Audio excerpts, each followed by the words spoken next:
Hello everyone, this is Shivraj Gurjar and today we'll start Lagrange's equation.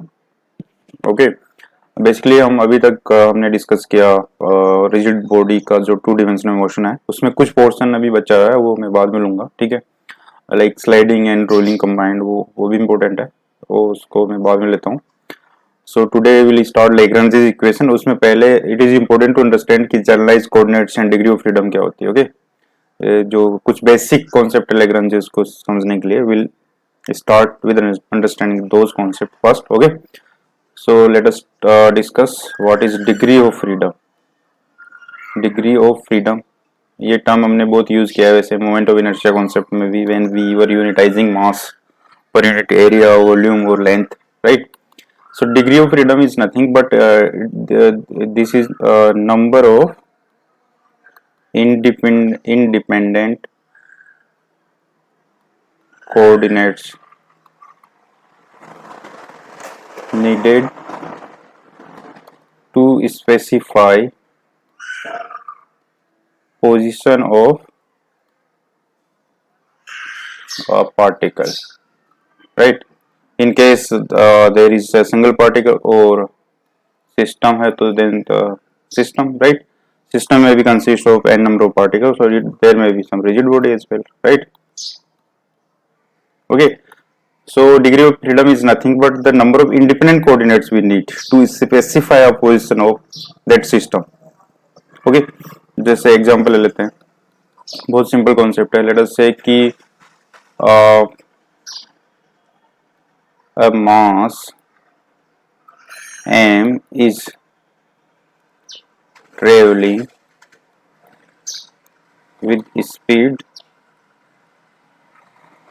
u I cap. Okay, then degree of freedom क्या होगी इसमें, इसका मतलब क्या है, कोई मास है ये x डायरेक्शन है उसमें ये मूव कर रहा है. Okay, so this is moving along a line. Okay, so हमें सिर्फ इसका x कोऑर्डिनेट से ही काम हो जाएगा. Okay, so number of independent variable जो हमें चाहिए, number of independent coordinates we need is only one, right? अगर यहाँ पे हमें x कोऑर्डिनेट इसका पता है then we can specify the position of this mass, right? कि y का तो इसमें कोई मतलब ही नहीं है, y कोऑर्डिनेट का, right? So I hope clear है. सो दिस इसमें डिग्री ऑफ फ्रीडम क्या हो जाएगी, वन. ओके, अच्छा इसी में अगर ये जो मास है, लेट अस से कि this mass m is moving with velocity ui plus vj cap. अगर ये वेलोसिटी है where ui plus vj cap, u and v are some constants, तब इसकी डिग्री ऑफ फ्रीडम क्या होगी. देखो इसको व्हाट वी कैन राइट, मान लो ये x and this is y, this is origin, ये ऐसे मूव कर रहा है. Let us assume at t equals to 0 the position of mass was 0 0, right? At time t इसकी t इक्वल्स टू t, इसकी पोजीशन x, y होगी. हमें ये देखना है कि यहाँ पे नंबर ऑफ इंडिपेंडेंट वेरिएबल क्या है. अच्छा, this is its velocity, this is the velocity, let us call this v dash, velocity vector for this particle. So we can write dx by dt is nothing but u. x direction में component इसका and y direction में component क्या है, v है. So from this we can say that x is u t plus c, but क्योंकि initially t equals to 0 x 0, so x equals to ut. Similarly y equals to vt. Okay, from this what we can say that x divided by u is equals to y divided by v, or we can say y is equals to v by u x. Okay, तो इसका मतलब ये जो particle है it will move along this line. Okay, जिसकी की slope v by u है, means this particle constant to move along this line. So इसमें देखा जाए तो जो y है that is dependent on x, तो यहाँ पे इंडिपेंडेंट वेरिएबल ओनली वन ही है. So number of independent coordinates कितने हो गए यहाँ पे, number of independent coordinates. Okay, so that is one, only x है. ठीक है, सो डिग्री ऑफ फ्रीडम क्या हो जाएगी इसके लिए, वन. ओके, अच्छा इसमें ये दिया जाए कि जो पार्टिकल मास m का है ये रेंडमली मूव कर रहा है, this is free to move in this plane with whatever velocity जो भी है हमें वो नहीं पता है. तो तब x, y कोई भी जनरल पॉइंट लेंगे, there is no relation between x and y, so then degree of freedom will be two, क्योंकि x and y both are independent this time. Okay, so I hope ये clear है. इसका एक example और ले लेते हैं. A particle is free to move along a planar circle, then find its degree of freedom. Okay, what if particle moves along a circle in space? Okay, so इसमें देखो सिंपल है, कॉन्सेप्ट हमें क्या है, degree of freedom is nothing but number of independent coordinate system needed to specify the motion of the particle और system. ठीक है, यहाँ पे एक ही पार्टिकल है। सो देखो अगर ये सर्कल के अलोंग मूव कर रहा है, ओके मीन्स ये कोई सर्कल है, प्लेन में है, मीन्स एक्स वाई प्लेन ले लेते हैं। सो इसकी इक्वेशन क्या होगी, x square plus y square plus 2gx plus 2fy plus c equals to 0। ये जनरल इक्वेशन है सर्कल की। ओके, सो फ्रॉम दिस यहाँ पे g, f and c are constant, जो कि एक फिक्स होंगे, they will be fixed. Okay, एक गिवन सर्कल है मींस उसमें g, f सब फिक्स होंगे, उसका सेंटर फिक्स होगा, उसकी रेडियस फिक्स होगी, राइट। सो बेसिकली यहाँ पे देखा जाए तो y is a function of x, तो यहाँ पे नंबर ऑफ इंडिपेंडेंट वेरिएबल क्या हो गए, ओनली x है, सो 1 है। सो इसमें डिग्री ऑफ फ्रीडम कितनी होगी, 1 ही होगी, because particle is constant to move on this path, जहाँ पे if we know x then y automatically पता चल जाएगा, राइट। अच्छा, अगर ये स्पेस में है, सर्कल स्पेस में, तो क्या होगा, अगर सर्कल जो है स्पेस में means x, y and z, तो सर्कल की इक्वेशन क्या होगी, ये कोई स्फीयर है हमारे पास और कोई प्लेन है, ये कोई प्लेन है मान लो, तो इनके इंटरसेक्शन से सर्कल बनेगा, right. Equation of circle in space, ये क्या होगी, कोई भी स्क्वायर ले लो, let us say x square plus y square plus z square plus 2ux plus 2vy plus 2wz plus d equals to 0। This is the equation of sphere, general equation of sphere in, ठीक है। And let us से कि कोई plane है ax plus by plus cz equals to p, यहाँ पे जो u, v, w, d, a, b, c, p, these are all constants and they are fixed numbers, okay। so ये equation of circle होगी। इसका मतलब क्या हो गया कि देखो यहाँ पे, अच्छा इस टाइप जो है these are known as constants, particle जो मूव कर रहा है, अगर ये पार्टिकल फ्रीली मूव करता 3D में तो x, y, z ये 3 कोऑर्डिनेट होते हैं, अभी इस पे कोई रेस्ट्रिक्शन नहीं है, तो डिग्री ऑफ फ्रीडम कितनी हो जाती है इसकी 3। बट ऐसा नहीं है, यहाँ पे रेस्ट्रिक्शन है। एक रेस्ट्रिक्शन तो ये है कि ये स्फीयर के लॉन्ग मूव करे, दूसरा रेस्ट्रिक्शन इस प्लेन के लॉन्ग मूव करे। जब भी कोई स्फीयर है उसका किसी प्लेन से अगर इंटरसेक्शन होगा, ठीक है, then will get a circle, right. So इसका मतलब इसमें नंबर ऑफ कंस्टेंट कितने हैं, नंबर ऑफ कंस्टेंट इज 2, ठीक है। और विदाउट कंस्टेंट जो number of coordinates needed is 3। So degree of freedom क्या होती है, टोटल कोऑर्डिनेट्स मींस जितने भी कोऑर्डिनेट्स हमें चाहिए माइनस नंबर ऑफ कंस्टेंट्स, ठीक है। सो टोटल 3 चाहिए थे, कंस्टेंट 2 है, सो 1। इसमें भी डिग्री ऑफ फ्रीडम क्या होगी, 1 ही होगी। इवन इन स्पेस अगर पार्टिकल सर्कल के लॉन्ग मूव कर रहा है तो भी उसकी डिग्री ऑफ फ्रीडम 1 ही होगी। आई होप क्लियर है। इसको ऐसे भी देखा जा सकता था कि यहाँ से वी कैन से कि z जो है is a function of x and y, ठीक है। और यहाँ से we can say basically 2 equation है और 3 अननोन है हमारे पास, x, y, z 3 अननोन है एंड 2 इक्वेशन है। इसका मतलब इन 2 वेरिएबल को x के टर्म में लिख सकते हैं ऐसे, and z can also be written as, okay. So देखा जाए तो ओनली इंडिपेंडेंट वेरिएबल x है, okay. So that way we can say that degree of freedom will be 1 even when the particle moves in a circle which lies in space, okay। so basically degree of freedom को दूसरे तरीके से define करने का ये भी तरीका है। Degree of freedom is nothing but total number of coordinates. अच्छा, यहाँ पे ये कंडीशन नहीं है कि ये कोऑर्डिनेट जो है इंडिपेंडेंट हो, this is the total number of coordinates, dependent plus independent दोनों आ जाएंगे इसमें, ठीक है, okay. Minus number of constraints. अच्छा, नंबर ऑफ कंस्टेंट में ये जरूरी है कि number of independent constants independent in the sense कि जैसे मान लो हमने अभी देखा कि जो सर्कल था इन स्पेस, राइट। जो स्पेस में सर्कल था उसकी इक्वेशन हमारे पास क्या थी, x square plus y square plus some so on, जो x square plus y square plus z square two u x and so on, plus plane की equation a x plus b y plus c z equals to some p. Okay, अगर मान लो एक constant और दिया है, let us से 2ax plus 2by plus 2cz equals to 2p, ये तो हमने सिंपली ले लिया। और मान लो कुछ ऐसा है कि अगर उसको थोड़ा मैनिपुलेशन किया जाए तो we can get the original constant, तो ये तो इंडिपेंडेंट कंस्टेंट नहीं हुआ। Okay, so constant should be independent. Okay, then only, जैसे कि रैंक होते हैं मैट्रिक्स में, वो वाला कॉन्सेप्ट है। ओके, सो समझ में आ गया। सो ये तो सिंपल कॉन्सेप्ट है। अच्छा, अभी हम पढ़ेंगे जनरलाइज कोऑर्डिनेट्स। तो number of generalize coordinates are basically determined by the degree of freedom. जितनी डिग्री ऑफ फ्रीडम होंगी उतने ही नंबर ऑफ जनरलाइज कोऑर्डिनेट्स भी होंगे। Generalize coordinates are nothing but number of independent coordinates we need to specify motion of a particle or a system.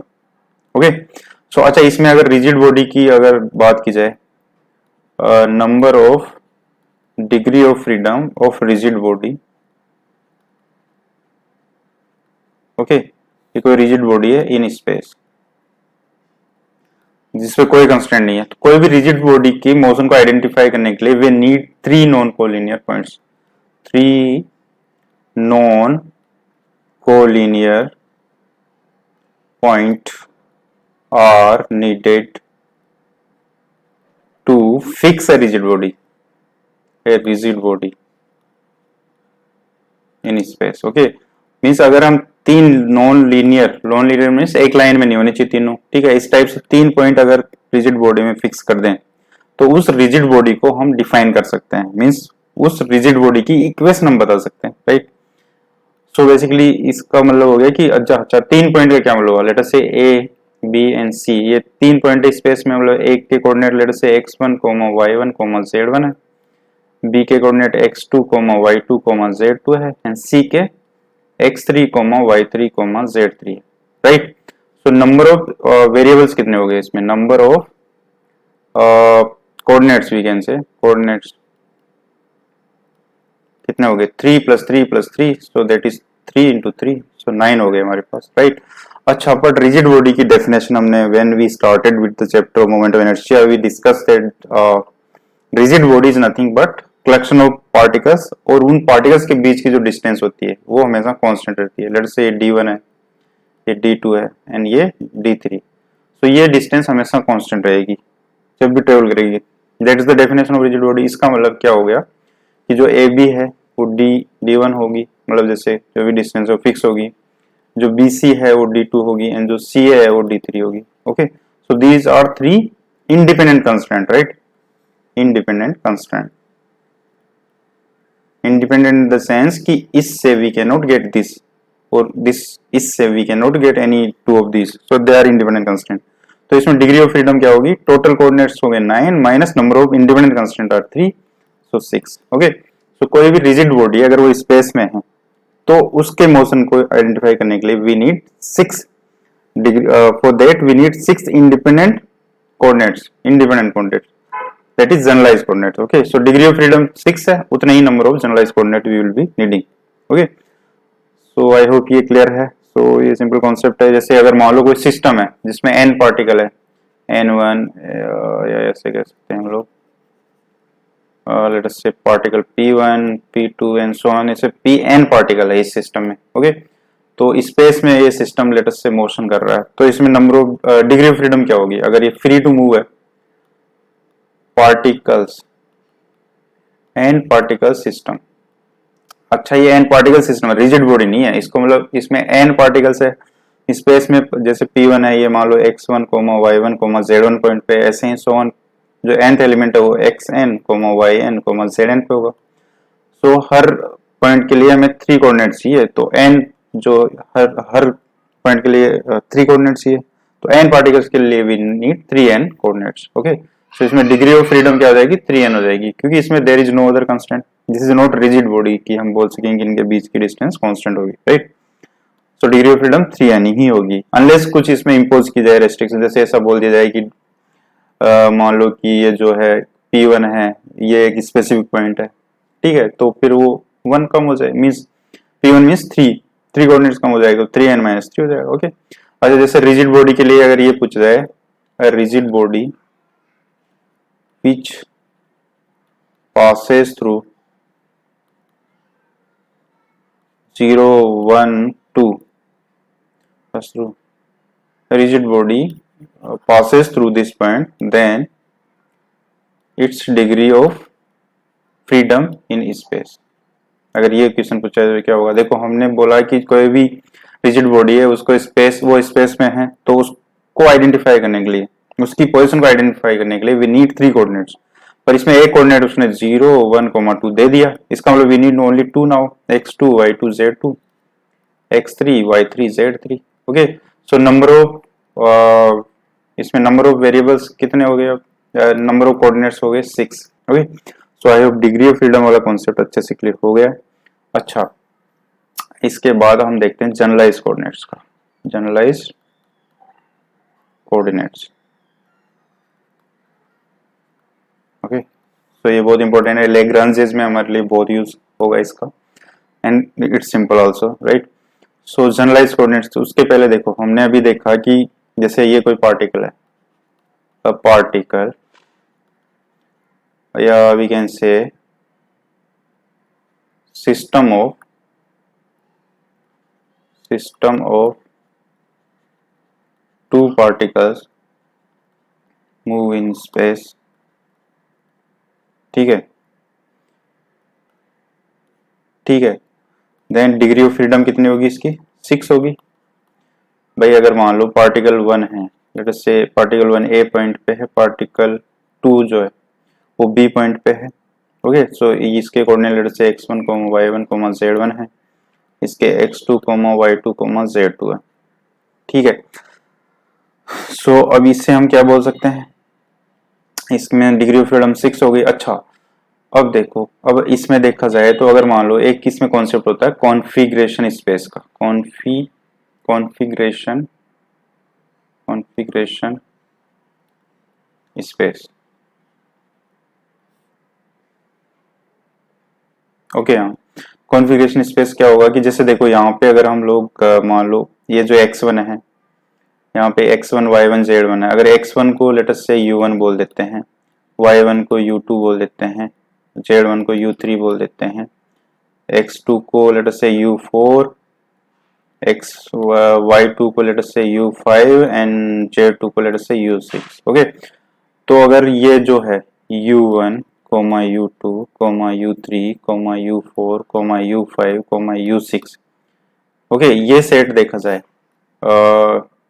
ये देखा जाए तो मान लो ये सब जितने भी कोऑर्डिनेट है, ऑब्वियसली ये real x1 y1 z1 these all are real numbers, ठीक है। अगर ये एक वेक्टर हम देखें तो इसमें क्या है, इस वेक्टर के 6 कंपोनेंट है, तो ये क्या होगा, IR पावर 6, ये इसका मतलब टपलेट होगा, right. Tuplet in the sense n tuplet means उसमें n कंपोनेंट्स है, यहाँ 6 ऑर्डर का टपलेट मींस 6 इसके कंपोनेंट होंगे। तो बेसिकली किया कुछ नहीं है, this is a way of expressing things. देखो ये हमारे पास कार्टेशियन कोऑर्डिनेट सिस्टम में इसके कोऑर्डिनेट थे x1, y1, z1 and x2, y2, z2। हमने एक ऐसा वेक्टर ले लिया जो इन दोनों को कंबाइन करके लिख देता है, ठीक है। सो ये जो इस टाइप का सिस्टम है इसको बोलते हैं कॉन्फ़िगरेशन स्पेस। ये मतलब हमारा थ्योरेटिकल कंस्ट्रेंट हो गया, थ्योरेटिकल कंस्ट्रक्ट, राइट। समझने के लिए हमने ऐसा किया, और ये तो फिजिकल है ही, means this is the Cartesian coordinate system, right. तो कहने का मतलब है कि ये जो कॉन्फ़िगरेशन स्पेस ने हमें ये जो वेक्टर लिया, अगर इस वेक्टर की पोजीशन हमें हर टाइम पे पता है, देन वी कैन से कि ये जो पार्टिकल्स है दोनों की पोजीशन भी क्या होगी। इन दोनों को अलग अलग ना देके हम इस एक वेक्टर से भी बता सकते हैं। ओके, बेसिकली है क्या, u1 कुछ x1 ही तो है, u2 y1 ही तो है, एंड सो ऑन। ओके, अच्छा, अब जब इनका मान लो ये u1, ये जो हमारे पास 6 कोऑर्डिनेट है, अगर इनका हम ट्रांसफॉर्मेशन करें, ट्रांसफॉर्मेशन मतलब इनके कुछ लीनियर कॉम्बिनेशन या नॉन लीनियर कॉम्बिनेशन भी कर दें, जैसे मान लो u1 plus u2 plus u3 plus u4 plus u5 plus u6, इससे मान लो लेट अस से कि ये कुछ नया वेक्टर मिल गया हमें q1, नया ये जो है कोऑर्डिनेट मिल गया q1। ऐसे q2 हम कुछ बोल सकते हैं u1 plus 2u2 plus 3u3, ऐसा कुछ ऐसे Q3 and so on. Okay, so basically इनके जो कॉम्बिनेशन है लीनियर और नॉन लीनियर कॉम्बिनेशन से हमें कुछ नए कोऑर्डिनेट मिल रहे हैं। ठीक है, इस टाइप हम कर सकते हैं। तो इस टाइप से हमारे पास ये जो आएंगे Q1 Q2 लेट अस से Q6, इनको बोलते हैं generalized coordinates. Generalized coordinates. Okay, तो from this we can say कि जरूरी नहीं है कि जो जनरलाइज्ड कोऑर्डिनेट्स है ये अपने पोजीशन वेक्टर ही हो, कुछ और भी हो सकते हैं। जैसे मान लो Q3 हमने ऐसा कुछ ले लिया U1 square plus U2 square plus U3 square, ऐसा कुछ ले लिया Q3। Q4 मान लो हमने ले लिया sign U1 and so on, कुछ भी ले सकते हैं। ठीक है, अच्छा ये कितने लेंगे, इसमें देखो डिग्री ऑफ फ्रीडम 6 है, तो number of generalized coordinate is same as degree of freedom.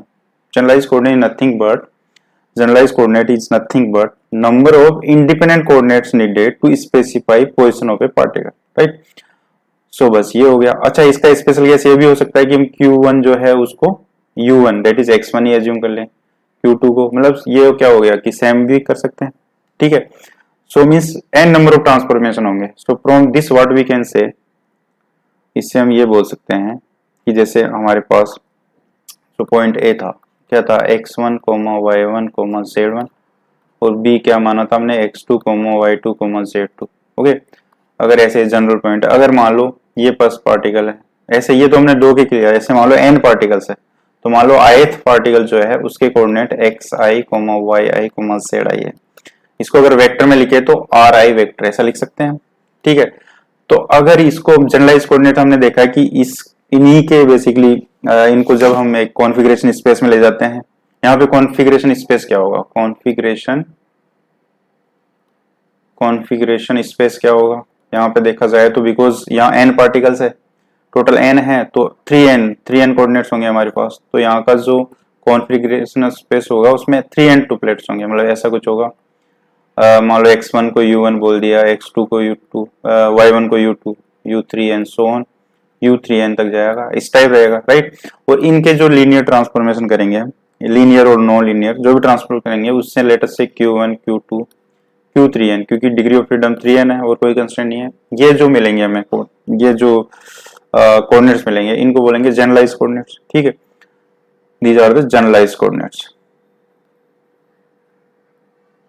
अब देखो इसमें ये जो R1 वेक्टर है, R1 वेक्टर, क्योंकि ये Q1 Q2 Q3n they are nothing but the combination of U1 U2 and U3n and U2, ये जो भी है U1 U2 U3n U3n U3n they are nothing but x1 x2, ये जो भी कोऑर्डिनेट्स है।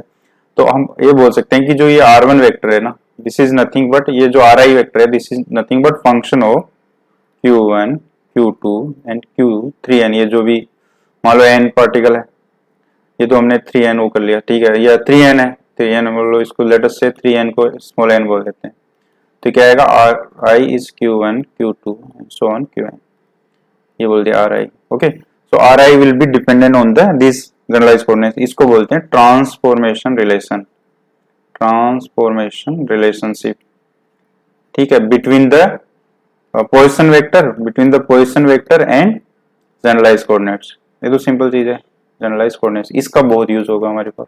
ठीक है, तो अगर हम लोग फॉर्मली डिफाइन करें जनरलाइज्ड कोऑर्डिनेट्स को तो क्या होगा, जनरलाइज्ड कोऑर्डिनेट्स की अगर फॉर्मल डेफिनेशन लिखें, जनरलाइज्ड कोऑर्डिनेट्स, ओके,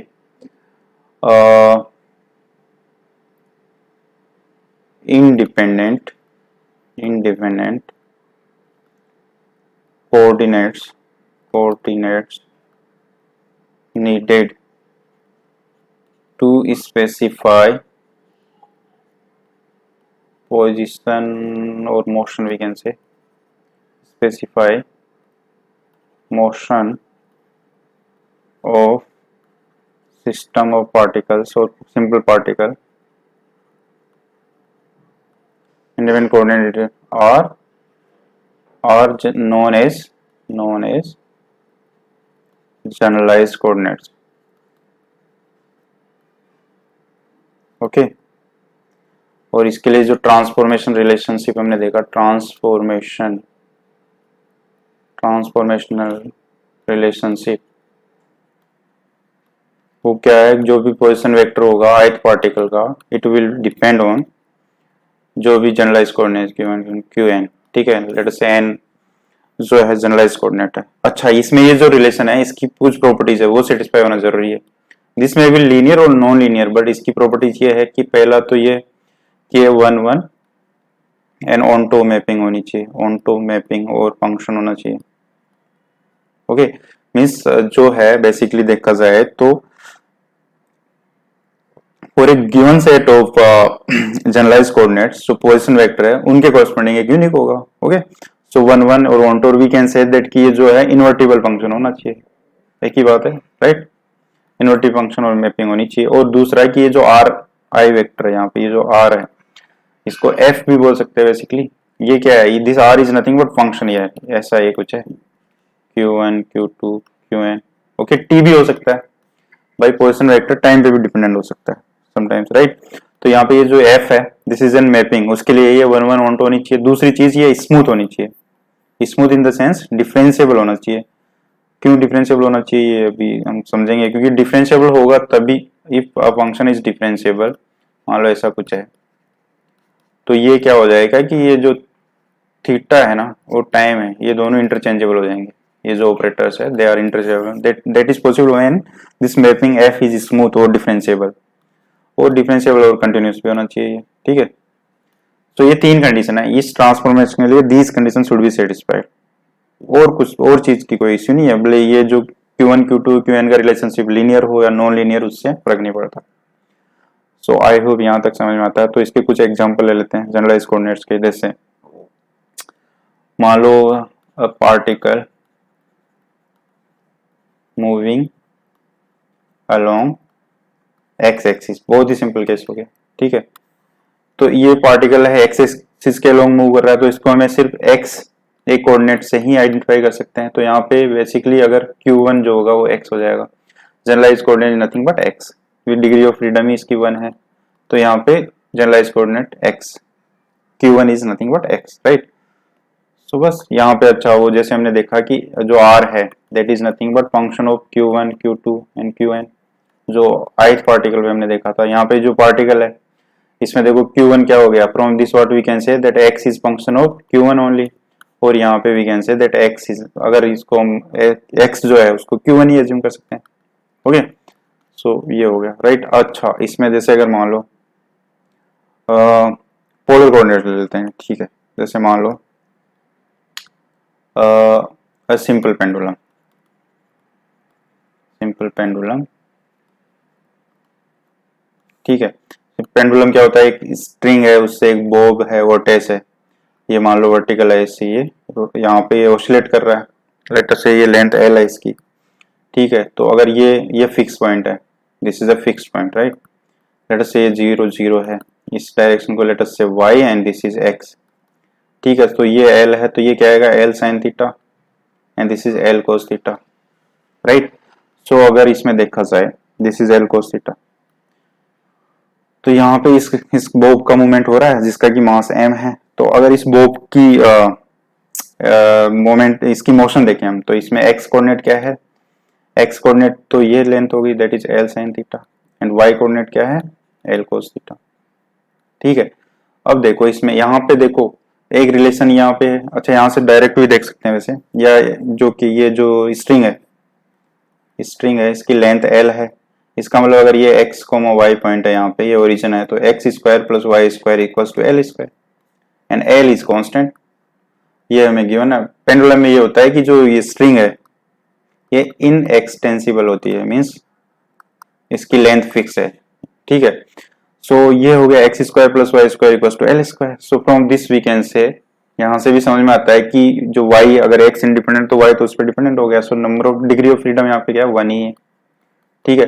पर अगर इसमें देखो y एक, अगर इसको y को देखा जाए यहाँ पे y स्क्वायर क्या आएगा l square minus x square, तो y क्या आएगा root l square minus x square plus minus हो गया, ठीक है। तो इसमें जो y है उसकी वैल्यू यूनिक नहीं है, पर हमने देखा कि y की एक यूनिक वैल्यू होनी चाहिए फॉर एवरी इनपुट, ठीक है। तो यहाँ पे x एंड y को हम जनरलाइज कोऑर्डिनेट नहीं ले सकते, क्यों, क्योंकि y है वो उसकी यूनिक वैल्यू नहीं आ रही, 2 आ रही है, ठीक है। तो इसका मतलब यहाँ पे जो जनरलाइज कोऑर्डिनेट होगा वो क्या होगा, जनरलाइज कोऑर्डिनेट